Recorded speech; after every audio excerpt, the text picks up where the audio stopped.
উঠাবে, আস্তে আস্তে উঠাবে, উঠে এটা একটু উপর দিকে দিবে,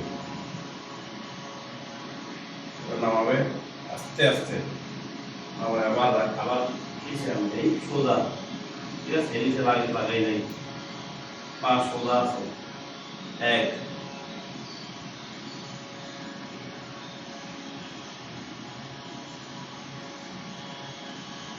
2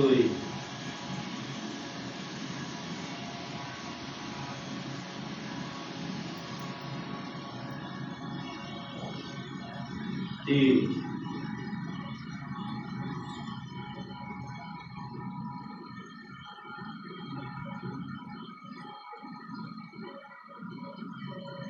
4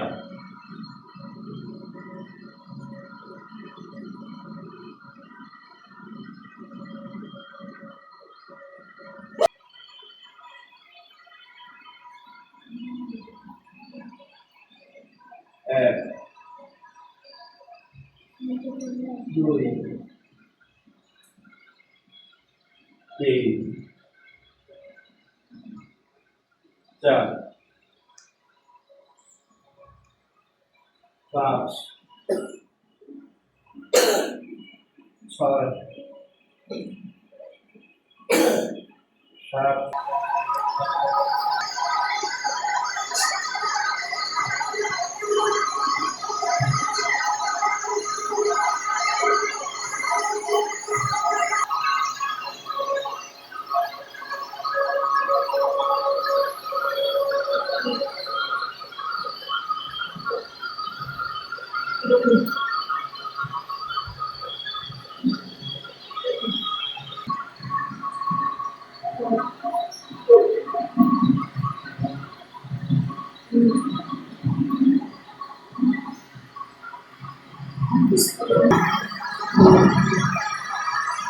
এভাবে ইনশাআল্লাহ তোমাদের পেটে গ্যাস্ট্রিক ভালো হয়ে যাবে। তারপরে যে খেতে পারো না, যে রুচি বাড়বে ইনশাআল্লাহ। তারপরে যে পেটের বাহুতে শক্তি বাড়বে, যে কোনো কাজ করতে অলসতা লাগবে না।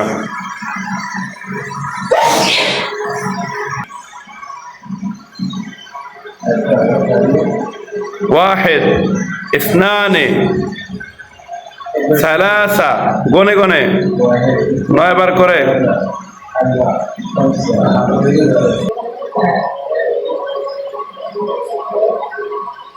হ্যাঁ, আস্তে করে সোজা করতে হবে, সোজা, একেবারে সোজা।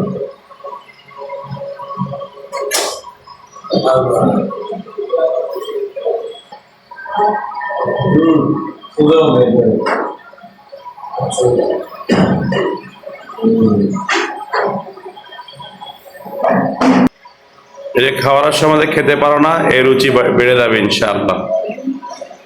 সবজি খেতে পারো না, সবজি না, ডাল না, আলু ভর্তা না, গোস্ত, মাছ সব শেষ করে ফেলবে, খিদার রুচি বেড়ে যাবে ইনশাআল্লাহ।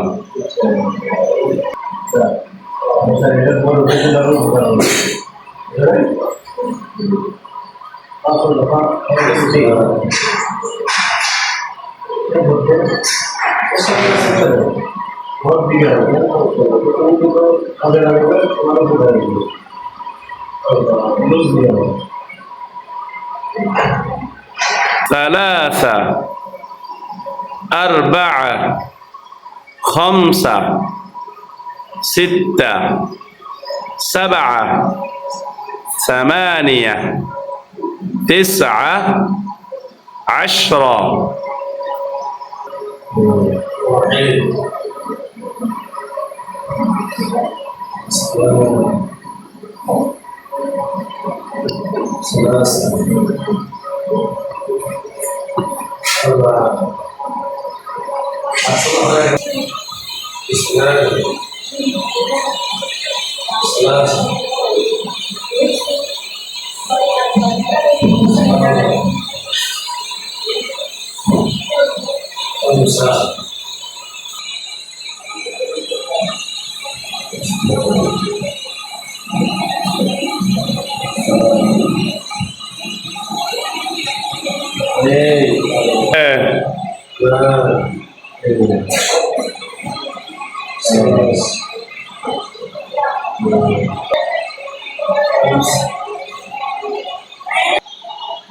আলহামদুলিল্লাহ, আমরা এই 1 মাস জিম করে আমাদের অনেকগুলো উপকার হয়েছে। তার মধ্যে একটি উপকার হচ্ছে, আমি আগে ভারী জিনিস আলগাতে পারতাম না, এখন আলহামদুলিল্লাহ ভারী ভারী জিনিসগুলো আলগাতে পারি। আরেকটি উপকার হচ্ছে, সকালবেলায় ঝিমানি আসে, ক্লাসে বসতে মন চাইতো না। সকালবেলা যখন অনেক সময় রাতে দেরি করে ঘুমাই, বিভিন্ন জায়গায় যাওয়া লাগে, তো জিম করার পরে এই দুর্বলতাটা কেটে যায়, ক্লাসে সুন্দর করে বসতে পারি।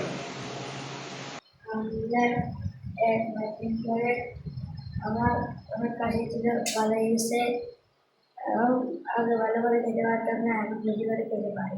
মাশাআল্লাহ, আগে অনেক কাশি ছিল, আলহামদুলিল্লাহ কাশি ভালো হয়ে গেছে।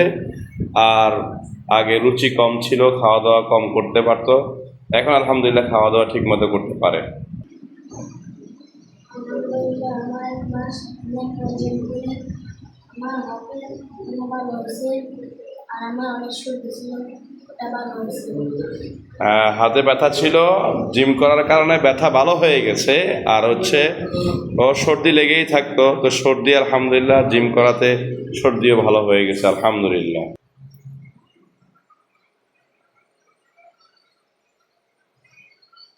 আলহামদুলিল্লাহ 1 মাস আমি জিম করে আগে আমার হাত ব্যথা ছিল, এখন হাত ব্যথা ভালো হয়ে গেছে এবং আমার রুচি বাড়ছে। আগে কিছু খেতে পারতাম না, এখন সবজি তরকারি সব খেতে পারি। আলহামদুলিল্লাহ 2 হাতের বাহুতে অনেক ব্যথা ছিল, জিম করাতে ভালো হয়ে গেছে। আর হচ্ছে রুচি কম ছিল, খাওয়া দাওয়া একটু কম করতে পারতো, এখন আলহামদুলিল্লাহ পেট ভরে খেতে পারে। আলহামদুলিল্লাহ 1 মাস আমি জিম করেছি, আমার এমনি ব্যথা ছিল, এটা ভালো হয়ে গেছে। আর শরীর দুর্বল ছিল, 1 মাস জিম করে ভালো হয়ে গেছে। আলহামদুলিল্লাহ শরীর অনেক দুর্বল ছিল, জিম করাতে দুর্বলতা কেটে গেছে। আর পায়ে ব্যথা ছিল, জিম করাতে সেই ব্যথা চলে গেছে আলহামদুলিল্লাহ। আলহামদুলিল্লাহ আমি একবার জিম করে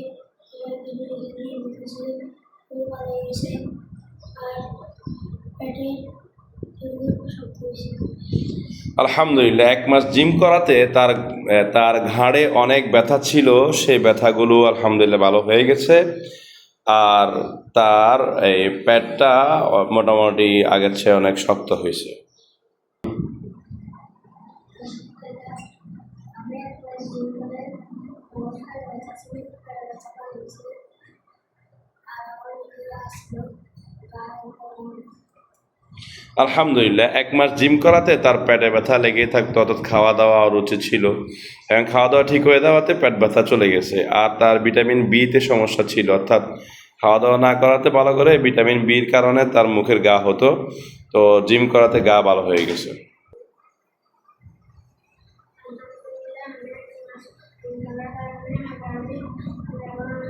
ছিল আর মাশাআল্লাহ। ওর আগে আগে অনেক সর্দি ছিল, সর্দিগুলো আলহামদুলিল্লাহ জিম করাতে ভালো হয়ে গেছে। তারপরে সে ভাত খেতে পারতো না, এখন আলহামদুলিল্লাহ রুচি বাড়ছে, ভাত খেতে পারে। বলো।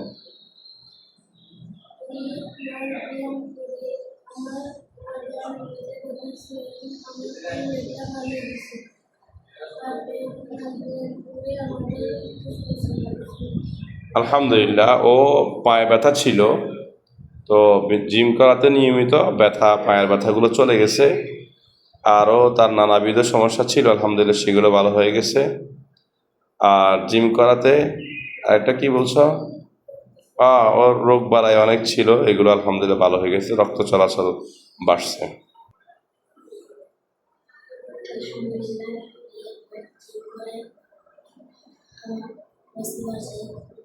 আমি ভাত খেতে পারতাম না, এখন অনেক ভাত খেতে পারি, শাকসবজি খেতে পারি। আর আমার শরীরটা অনেক দুর্বল ছিল, এখন শরীর দুর্বল। আলহামদুলিল্লাহ এই 1 মাস জিম করাতে খাওয়া দাওয়া আগে অরুচি ছিল, খাদ্য খেতে পারতো না, শাক সবজি খেতে পারতো না, এগুলো এখন খেতে পারে। আর অনেক দুর্বল ছিল তার শরীরটা, হ্যাঁ, পড়াশোনায় হাঁটায় সব কিছু দুর্বল ছিল, আলহামদুলিল্লাহ এই দুর্বলতা কেটে আসছে।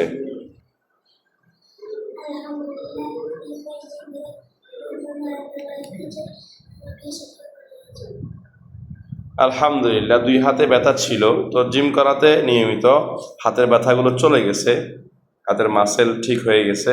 আর হচ্ছে, আর কি বলছো, হ্যাঁ, কাশি ছিল, সবসময় কাশি লেগে থাকতো, এই কাশিটা ভালো হয়ে গেছে আলহামদুলিল্লাহ।